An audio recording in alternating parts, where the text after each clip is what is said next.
Hello दोस्तों, आपका फिर से स्वागत है मेरे channel study eight SMC Amarpur पे। आज हम आपके लिए 12th मैथ का इम्पोर्टेंट क्वेश्चन लाए हैं जो कि बहुत ही इम्पोर्टेंट है और ये 5 मार्क्स का क्वेश्चन है।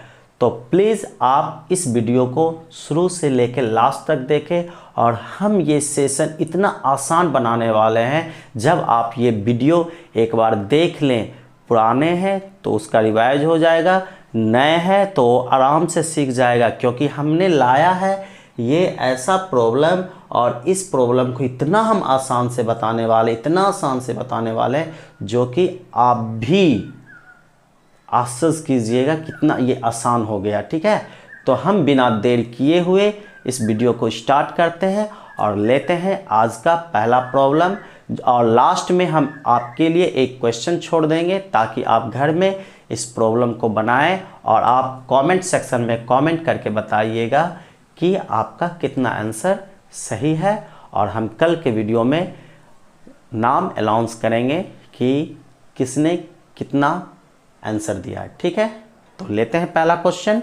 पहला क्वेश्चन है कि x plus 2y plus z equal 7, x plus 3z equal 11 और 2x माइनस 3y इक्वल 1। ये क्वेश्चन सीबीएसई में 3 बार आ भी चुका है। ठीक है, अब यहाँ पर देखिए, इस इक्वेशन को हम कहते हैं system of linear equation in 3 variables. 3 variables कौन? x, y, z। और ये प्रॉब्लम को सॉल्व करने के लिए मेथड लगाना है यूजिंग मैट्रिक्स मेथड, क्योंकि ये प्रॉब्लम ही कह रहा है कि मैट्रिक्स मेथड से इसका सॉल्यूशन करें। अगर दूसरा मेथड से करते हैं तो आपको 0 मार्क्स मिलेगा। तो जो क्वेश्चंस का है वही क्वेश्चन के अनुसार आपको इसको सॉल्व करना है। तो देखो कितना आसान करते हैं। हमने कहा है इस इक्वेशन को हम बोलते हैं सिस्टम ऑफ लीनियर इक्वेशन। अब समझते जाएंगे बड़ा आसान तरीके से और आसान लैंग्वेज से आपको बता रहे हैं। तो गिवन दिया है the system of linear equation. Linear equation उसको कहते हैं जब वेरिएबल पर पावर 1 हो। सब पर 1 है तो हम लिख लेते हैं x plus 2y plus z equal 7। सब में x y z होनी जरूरी है, नहीं है तो उसको दे देंगे और उसके आगे हम 0 मल्टीप्लाई कर दें। x हाँ है, प्लस y तो है नहीं तो फिर क्या करेंगे 0 इंटू वाई कर देंगे। z है तो हम लिख देंगे 3z इक्वल 11। 2x है माइनस 3y और z तो है नहीं तो 0 इंटू जेड लगा देंगे और ये हो गया 1। यहाँ तक तो आप समझ गए होंगे।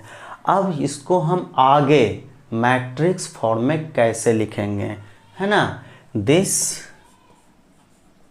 System is matrix form. अब हमें इसको मैट्रिक्स फॉर्म में बनाना है, बड़ा आसान करना है। जो नए भी है बस आप स्टेप बाय स्टेप समझते जाएं। ठीक है, देखिए इस तरह एक और मैट्रिक्स दे देंगे, इस तरह और इक्वल करके एक और दे देंगे। ठीक है, बड़ा अच्छा से समझना है और बढ़िया से आपको नोट भी करना है। इतना कर दिए। पहले मैट्रिक्स में क्या लिखेंगे, x का कोफिशिएंट। x का कोफिशिएंट क्या है 1, y का कोफिशिएंट 2, z का कोफिशिएंट 1, x का कोफिशिएंट 1, y का कोफिशिएंट 0, z का कोफिशिएंट 3, x का कोफिशिएंट 2, y का कॉफिशिएंट -3 और z का कॉफिशिएंट 0। ठीक है, इस मैट्रिक्स में क्या देंगे, वेरिएबल x y z, इसमें क्या देंगे, इक्वल वाला मान 7 11 1। यहाँ तक भी समझ में आ गया। इसको हम मैट्रिक्स में रिप्रेजेंट कर दिए। अब हम मान लेते हैं ये a है, इसको मान लेते हैं x है और इसको मान लेते हैं b। वेयर, जहाँ a आपने क्या माना। ठीक है, तो हम इसको मिटा देते हैं। अब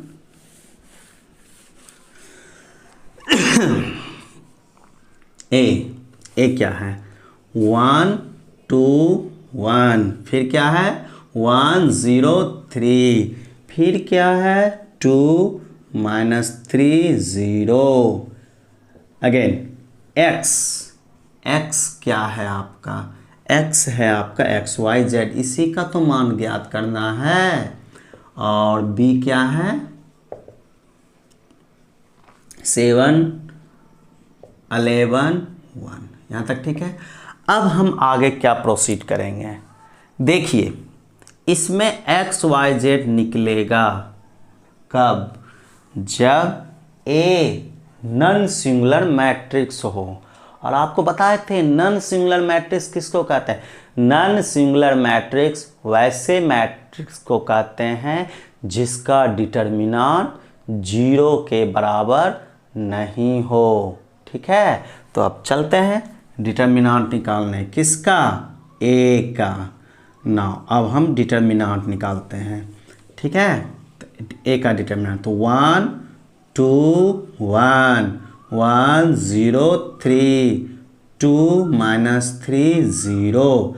और हम जल्दी डिटर्मिनेंट बता देते हैं, आपको हम बता भी रहे हैं प्रीवियस ही वीडियो से, नहीं जाने तो फिर से समझिए आसान तरीका से। 1 पहले प्लस लेते हैं, प्लस ले लिए 1। अब देखिए 1 के सामने वाले रो और कॉलम को डिलीट कीजिए, 0 × 0 0, -3 × 3 -9, माइनस क्या हो गया +9, प्लस लिया, फिर उसके बाद -2, ये डिलीट 0 × 1 0, -2 × 3 6, प्लस माइनस फिर +1 करेंगे, ये डिलीट -3 × 1 -3, -2 × 0 0। अब इक्वल क्या करेंगे, 9 × 1 9 ही हो जाएगा, -6 × -2 +12, और ये हो जाएगा -3। अब 9 + 12 21 में -3 18, जो कि 0 के बराबर नहीं है। इसका मतलब ये नॉन सिंगुलर मैट्रिक्स है। सो इस लीनियर इक्वेशन का सॉल्यूशन मिलेगा, और वो मिलेगा यूनिक सॉल्यूशन। क्लियरली, अब हम यहाँ पर लिख देते हैं, clearly the system of linear, हमको ऐसा लगता है ऊपर दिखाई नहीं दे रहा होगा, हम इसको पहले रफ कर लेते हैं। Clearly the system of linear equation has unique solution. Unique का मतलब होता है एक्स वाई जेड का मान केवल और केवल एक होगा। सो इसीलिए जब यूनिक सॉल्यूशन होगा, so the given solution is, अब सुनिए क्या हो जाएगा, ये जो ax बराबर b है, तब इसको हम लिख सकते हैं x बराबर a इनवर्स b। ये थ्योरम है, हम आगे इसको करेंगे कंटिन्यू। ठीक है, तो x बराबर a इनवर्स b इतना जाने, x बराबर a इनवर्स b। और कल हमने बताया था a इनवर्स क्या होता है, adjoint of a divided by a का डिटर्मिनेंट, और पहले से यहाँ b है x। अब यहाँ कुछ नहीं करना है, अब आपको एक का एडजॉइंट निकालना, और एडजॉइंट निकालने से पहले आपको कोफैक्टर निकालना है। तो हम करते हैं, यहाँ पर डिटर्मिनेंट आया था 18, इसको नोट कर लेते हैं और इसको हम रफ कर लेते हैं, ठीक है। अब हमें निकालना है कोफैक्टर ए का। तो मान लेते हैं कि let C B the cofactor matrix of A. So चलिए ए बराबर सी बराबर तब क्या हो जाएगा, बस 3/3 ऑर्डर का है ना, तो आपको बोले थे यहाँ प्लस माइनस प्लस, प्लस के बाद फिर माइनस प्लस माइनस, फिर माइनस के बाद प्लस माइनस प्लस, इतना करना है। अब कैसे निकालना है, चलिए ये सामने डिलीट, ये सामने डिलीट, 0 इंटू 0 0, -3 इंटू 3 -3, अब पहले से माइनस रहेगा आगे, माइनस माइनस प्लस हो गया ये। अब इसकी बारी माइनस क्या, तब ये डिलीट, ये डिलीट, 0 इंटू 1 0, माइनस 2 इंटू 3 6, तो -6। अब क्या करना है, ये लेना है, ये डिलीट, -3 इंटू 1 -3, -2 इंटू 0 0, तो ये ख़त्म, तो हो जाएगा -3। इसी तरह तो निकालते हैं। अब ये डिलीट, 0 इंटू 2 0, माइनस है ना, ये किए थे, और -3 इंटू 1 -3, यहाँ तक क्लियर है, और माइनस माइनस प्लस 3 हो जाएगा। अब ये तो माइनस, ये प्लस लिए थे और ये माइनस लिए थे ना, ये माइनस और ये प्लस। अब देखो, अब हमको ये लेना है, यानी ये लेना है, तो ये डिलीट और ये डिलीट, 0 इंटू 1 0, 2 इंटू 1 2, तो ये हो जाएगा -2। अब इसकी बारी है, यानी इसका, तो ये डिलीट, -3 इंटू 1 -3, -2 इंटू 2 4, है ना, और ये हो जाएगा -7। अब ये प्लस, ये डिलीट, 3 इंटू 2 6, -0 इंटू 1 0, तो ये हो जाएगा 6। अब ये प्लस माइनस लेना है अब की बार। अब ये डिलीट और ये डिलीट, 3 इंटू 1 3, -1 इंटू 1 1, ये हो जाएगा 2, ठीक है, प्लस। अब की बार ये लेना है, ये डिलीट, 0 इंटू 1 0, -1 इंटू 2 2, तो ये हो जाएगा -2। सही है। अब क्या करना है, एक बार इसे फिर से लिख दें, सजा दें, +3 तो हम 3 लिखेंगे, माइनस +6 लिख दिए, ये हो गया -3, ये हो गया आपका -3, ये हो गया -2, और ये +7, ये हो गया 6, ये हो गया -2, और ये हो गया -2। क्लियर है यहाँ तक, ये निकल गया ए का कोफैक्टर। अब हमें निकालना है क्या चीज़, एडजॉइंट। सो अब हम यहाँ लिख देते हैं, ठीक है। सो एडजॉइंट ऑफ ए, और एडजॉइंट ऑफ ए का एडजॉइंट निकालने के लिए क्या करना होगा, ए के कोफैक्टर मैट्रिक्स का ट्रांसपोज करना होगा। ये इस तरह ट्रांसपोज को रिप्रेजेंट करते हैं। और ट्रांसपोज क्या है, ट्रांसपोज है रो को इंटरचेंज करते हैं कॉलम में, और कॉलम को इंटरचेंज करते हैं रो में। तो किया जाए, यही सी था, तो ये हो जाएगा 3 6 -3, फिर ये -3 -2, ये 7, फिर ये 6 -2, और ये -2, निकल गया ये एडजॉइंट ऑफ ए। अब आपको कुछ नहीं करना, इसको मान लेना फर्स्ट। अब ये सारा एडजॉइंट ए एक में बैठा देना, डिटर्मिनेंट भी बैठा देना और बी भी बैठा देना, और फिर एक्स का मान निकल जाएगा। तो हम करते हैं, फ्रॉम फर्स्ट, जो कि यही है, हम यही लिख दिए हैं, ठीक है। इसको मिटा देते हैं। हाँ, अब ये देखो, एडजॉइंट ऑफ ए कितना है आपका, 3 -3 6, 6 -2 -2, -3 7 -2 ये हो गया। और ए का डिटर्मिनेंट हमने नोट करके रखा 18 है। और बी तो लगता है रफ कर दिए, चलो इसको लिख देते हैं 7 11 1 हो गया। अब क्या करना है 18, इसको इस तरह लिख देते हैं 1/18। अब दो मैट्रिक्स है ना, इसको इंटू करो। और आपको पता है दो मैट्रिक्स का इंटू कैसे करते हैं, इसका रो इसका कॉलम। 3 × 7 21 -3 × 11 -33 6 × 1 6 हो गया। ठीक है, यहाँ तक कहीं मिस्टेक तो नहीं है। 3 × 7 21 -3 × 11 -33 और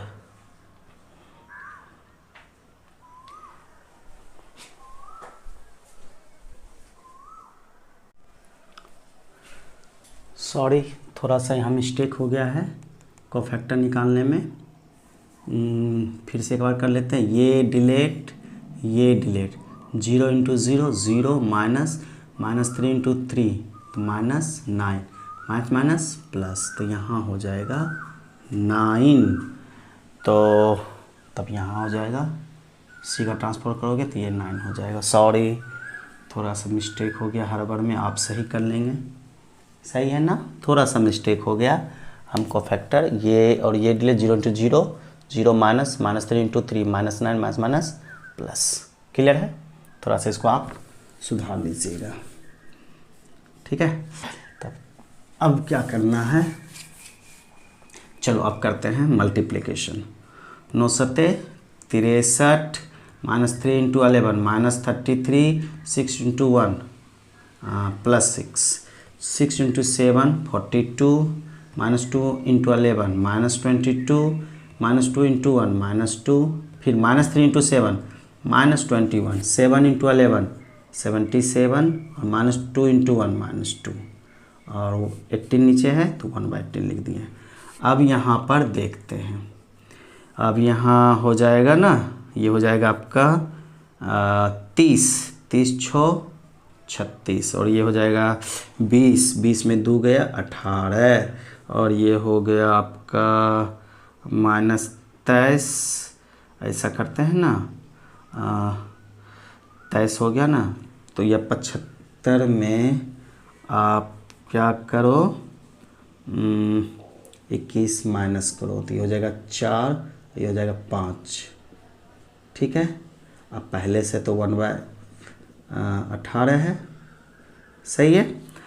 अब क्या करते हैं, अब हम यहाँ लिख देते हैं 1/18 को मैट्रिक्स के अंदर करो तो 36 में 18 से 2 हो जाएगा, 18 में 18 से 1 हो जाएगा और 18 तिया 54 हो जाएगा। ये जो आया x का मान, और x को हम लिख सकते हैं x y z जो कि दिया हुआ है और ये 2 1 3। ठीक है ना, अब देख लो दो मैट्रिक्स बराबर है इसीलिए x बराबर हो गया 2, y बराबर 1 और z बराबर 3। अब ये आंसर सही है या नहीं आप लीनियर इक्वेशन में मान धर के रखिए, अगर बराबर में आ गया तो कहेंगे हाँ ये आंसर सही, तो रखते हैं। x का मान 2 रखो 2 और y का z का मान 3 3 3 9 2 11 सही है। यहाँ चेक करते हैं 2 दूनी 4, y की जगह 1 3 का 3 4 में 3 का 1, यानी कि ये जो x y z निकला है ये सही है। तो ये रहा आज का ये इम्पोर्टेंट क्वेश्चन जो कि 5 मार्क्स का बोर्ड में आते रहता है। तो आपको ये वीडियो कैसा लगा, अगर ये वीडियो आपको अच्छा लगा तो प्लीज़ इस वीडियो को लाइक करें और अगर आप मेरे चैनल पर नए हो तो सब्सक्राइब करें और दोस्तों के बीच ज़्यादा से ज़्यादा शेयर करें और उन स्टूडेंट्स के बीच शेयर करें जो कि 12th क्लास में ऑफलाइन पढ़ रहे थे और कोरोना वायरस के वजह से घर में लॉकडाउन है। उनके लिए स्पेशली हम ये वीडियो कंटिन्यू डाल रहे हैं और हम कुछ दिन के बाद एक चैप्टर का जो वेक्टर का डिमांड है उसका हम प्रॉपरली स्टार्ट करेंगे चैप्टर वाइज। तो प्लीज़ ज़्यादा से ज़्यादा स्टूडेंट को इस चैनल से जोड़े, और जब आप जुड़ जाएंगे तो हम लाइव ही इस वीडियो को लेकर चलेंगे, खासकर क्लास 12, और कुछ दिन में क्लास 10 का भी वीडियो लाइव करेंगे। तो प्लीज़ ये चैनल बहुत सारे फ्रेंडों के पास इंफॉर्मेशन दें, ताकि वो हमसे जुड़े और हम यहाँ से आपको लाइव पढ़ाएं। ठीक है, थैंक यू वेरी मच।